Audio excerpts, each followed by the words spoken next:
जय जिनेन्द्र। बोलिए उत्तम शौच धर्म की जय।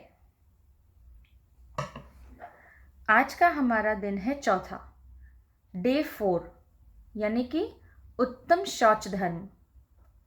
उत्तम शौच एज इन सुप्रीम प्योरिटी। उत्तम शौच को समझने से पहले आज हम थोड़ा सा रिवीजन करेंगे। हमारे लास्ट 3 डेज जो हमने अभी तक पढ़े हैं, पहला धर्म कौन सा था? उत्तम क्षमा, मतलब क्रोध नहीं करना। फिर आया उत्तम मार्दव, मतलब मान कषाय ना करना। फिर आता है उत्तम आर्जव, इसका मतलब है मायाचारी नहीं करना। तो अब बचती है सिर्फ एक ही कषाय, जो खत्म हो जाएगी उत्तम शौच के दिन, जो है लोभ ना करना। ये लोभ क्या होता है? लोभ को तो पाप का बाप कहा गया है, एज इन लोभ इज द किंग ऑफ पाप। लोभ तो सभी पापों का आधार है। सिर्फ एक लोभ करने से हम पांचों के पांचों पाप करते हैं। लोभ का मतलब होता है greediness for money, for pride, everything. हमको हर तरह से हर चीज़ की ग्रीडीनेस होती है। क्लोथ्स खरीदना हो तो, बर्तन खरीदना हो तो, टॉयज़ खरीदना हो तो, होंगे तो भी और खरीदते ही जाएंगे। लोभ तो कभी कम होती ही नहीं है। एग्जाम्पल देती हूँ। कैसे? जैसे कि अगर आपके पास में टॉयज़ हैं, फिर भी आप और ख़रीदना चाहते हैं, होते हुए भी और बहुत सारे टॉयज़ खरीदना, तो ये तो हो गया परिग्रह, मतलब कलेक्शन करते ही जाना। तो ये हो गया टॉयज़ के लोभ में परिग्रह। फिर अगर आपके पास में कोई टॉय है, उसके बाद भी उसी के जैसा कोई और टॉय पसंद आ जाए और आपको ना दिलवाया जाए तो उसके लिए गुस्सा करना, रोना, तो ये हो गया क्रोध। ये तो फिर से आपने पाप कर दिया।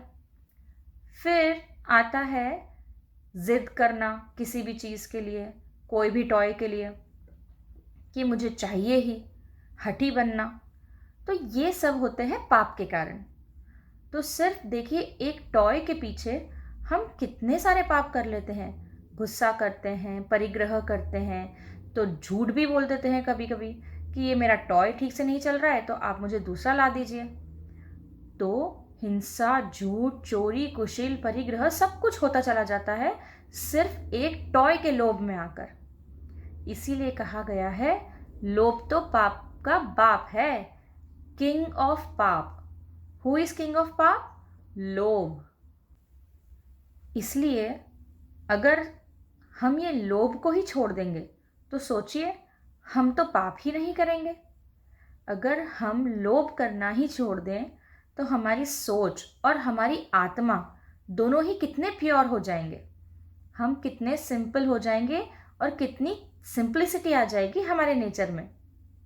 तो अब आज से ही हम कोशिश करते हैं कि किसी तरह धीरे धीरे इन चारों कषायों को दूर करते जाएं। और सबसे पहले तो इस लोभ को दूर करना है जो हमसे इतने सारे पाप करवाता है। अब मैं आपको एक स्टोरी सुनाऊंगी जिसमें एक लोभ के कारण एक अच्छा खासा पंडित किस तरह बुरा इंसान बन जाता है, आपको वो समझेगा। चलिए सुनते हैं। एक बार एक पंडित जी किसी के घर के बाहर जाकर बैठ गए थे। उस घर में से एक लड़की, एक गर्ल बाहर आई और उसने पंडित जी से पूछा कि आप यहाँ क्यों बैठे हैं। उन्होंने बताया कि वे बनारस गए थे पढ़ने, और जब घर वापस आए तो वाइफ ने पूछा, बताओ कौन है पाप का बाप, और मुझे नहीं आया, इसलिए मैं वापस बनारस जा रहा हूँ पता करने। फिर वो लड़की बोली, आप थक गए होंगे, आप मेरे घर में आकर आराम कर लीजिए, मुझे अच्छा लगेगा। पंडित जी ने पूछा, तुम कौन हो? तो वो लड़की बोली, मैं एक साफ सफाई करने वाली हूँ। पंडित जी ने मुंह सड़ा लिया और बोला, मैं यहाँ नहीं रुक सकता। फिर वो लड़की ने बोला, मैं आपको 100 रुपये देती हूँ, आइए रुक जाइए। पंडित जी ने सोचा 100 रुपये मिल रहे हैं, रुकने में क्या जाता है, तो वो रुक गए। फिर लड़की ने कहा, खाना भी खा लीजिए। तो पंडित जी ने फिर मुंह सड़ा लिया और ना बोल दिया। लड़की ने इस बार 200 रुपये दे दिए, तो फिर पंडित जी वापस मान गए। इस बार लड़की ने बोला, आप मेरे हाथ से खाना ले लेंगे तो मुझे बहुत अच्छा लगेगा, और उसके लिए मैं आपको 500 रुपये देती हूँ। पंडित जी ने सोचा 500 रुपये मिल रहे हैं, खाना ही तो लेना है, क्यों ना बोलूं, तो उन्होंने हाँ बोल दिया। वो लड़की खाना सर्व करने पंडित जी के पास गई और एक थप्पड़ लगा दिया। She slapped him. Pandit ji ने बोला, ये क्या किया तुमने? तब लड़की बोली, पहले मैं काम वाली थी तो मुंह बिगाड़ लिया, और फिर जब मैंने पैसे दिए, मनी मिलने लगा, तो सब अच्छा हो गया। लोभी कहीं के, लोभी पंडित। अब आपको बनारस जाने की कोई ज़रूरत नहीं है। मैंने ही आपको समझा दिया है कि लोभ पाप का बाप होता है।